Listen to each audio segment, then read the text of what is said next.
کافر بادشاہ نے نوجوان صحابی کو گرفتار کیا، اور گرفتار کرنے کے بعد مشنری دماغ کا بادشاہ تھا، عیسائی تھا، زیادہ سے زیادہ لوگوں کو عیسائی دیکھنا چاہتا تھا۔ کہا کہ اس نوجوان کو قتل نہیں کروں گا، اس کو عیسائی بناؤں گا، اور لالچ دینے شروع کیے۔ قیدی ہے، سپاہیوں کے ٹھڈے دھکے کھاتا ہوا آ رہا ہے، اور بادشاہ نے اس کو پیشکش کر دی کہ اسلام کو چھوڑ دے، ہمارا مذہب قبول کر لے، یہ صرف آزاد نہیں کروں گا بلکہ تجھے اپنے دربار میں رکھوں گا، دربار میں تجھے کوئی کام دے دیا جائے گا، دربار کے ملازمین میں تو ہو جاؤ۔ نہیں مانے، انہیں پیشکش بڑھا دی کہ بڑا عہدہ دیں گے، کسی علاقے کا گورنر بنا دیں گے۔ نہیں مانے، اس نے اور پیشکش بڑھا دی، اپنی بیٹی سے شادی کر دوں گا اور سلطنت کا فلاں فلاں حصہ وہاں کا تمہیں بادشاہ بنا دوں گا۔ نہیں مانی۔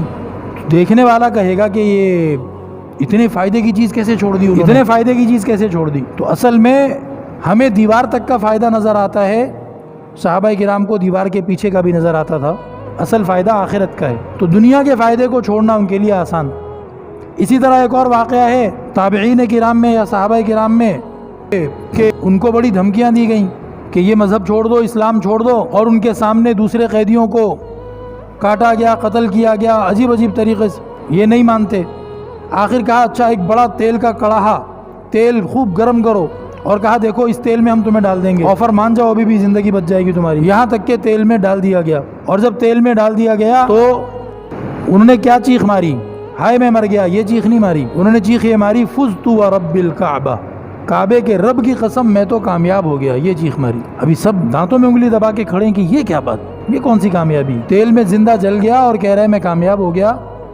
اصل میں تو نقصان ہے، جان گئی، نقصان ہے میرے تیرے دیکھنے کے حساب سے، یہ دنیا کی حد تک نقصان ہے، لیکن آخرت کے اعتبار سے یہ سب سے بڑا فائدہ ہے۔ ابھی پوری دنیا سے لوگ یہ پیغامات بھیج رہے ہیں، انٹرنیٹ بھرا پڑا ہے کہ یار سمجھ نہیں آ رہی فلسطین والے اتنے خوش کیسے ہیں، ان کے چہروں پر اطمینان، ان کے چہروں پر ایک مردار قسم کے شکلیں ہو جانی چاہیے، جہاں پر اتنے بم گر رہے ہوں، اتنے لوگ مر چکے ہوں، زخمی ہوں، اور کیا کیا زخم بھی ایسے ایسے انہوں نے دیکھے ہیں کہ ویسا زخم ہمیں دیکھنا پڑ جائے تو ہمیں ٹھنڈے پسینے چھوٹ جائیں اور 1-2 منٹ میں ہم بے ہوش ہو کے گر جائیں، ایسے عجیب عجیب زخم انہوں نے دیکھے دوسرے زخمیوں کے اور اپنے بھی۔ تو لوگ کہہ رہے ہیں کہ کیسے یہ 2 جملوں میں 3 دفعہ یہ الحمدللہ کہہ دیتے ہیں، 4 جملوں میں 6 دفعہ یہ کہہ دیتے ہیں اللہ کا کرم ہے، اللہ کا شکر ہے، سمجھ نہیں آ رہی لوگوں کو۔ اللہ رب العزت نے ان کے دلوں کو جمایا ہے، ثابت قدمی دی ہے، اور ان کو آخرت کا فائدہ اور آخرت کا نقصان اللہ نے سمجھنے کی توفیق دے دی ہے۔ مجھے آپ کو وہ نہیں سمجھ آیا ہوا، اس لیے ہم حیران ہوتے ہیں۔ تو وہ نوجوان بادشاہ کی ساری آفریں ٹھکرا دیتا ہے اور جیل میں سڑنے کو قبول کرتا ہے، اور فوجیوں کے ٹھڈے دھکے برداشت کرتا ہے، اور بادشاہ کا داماد بننے کو تیار نہیں ہے، بادشاہ کی سلطنت میں سے وراثت پانے کو تیار نہیں ہے، شہزادی سے شادی کرنے کو تیار نہیں ہے۔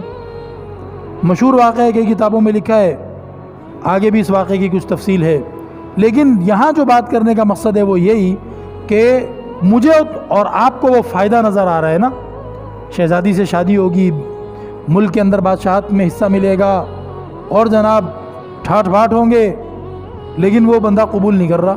میں اور آپ دیکھیں تو ہم کہیں گے کہ عجیب انسان ہے، اتنے فائدے کی چیز ہے کیسے قبول نہیں کر رہا؟ نہیں بھائی، فائدہ دنیا کا اصل نہیں ہوتا، آخرت کا فائدہ اصل ہوتا ہے، نقصان دنیا کا اصل نہیں ہوتا۔ جلتے تیل کے کڑاہے میں گر رہے ہیں اور فزت ورب الکعبہ کہہ رہے ہیں۔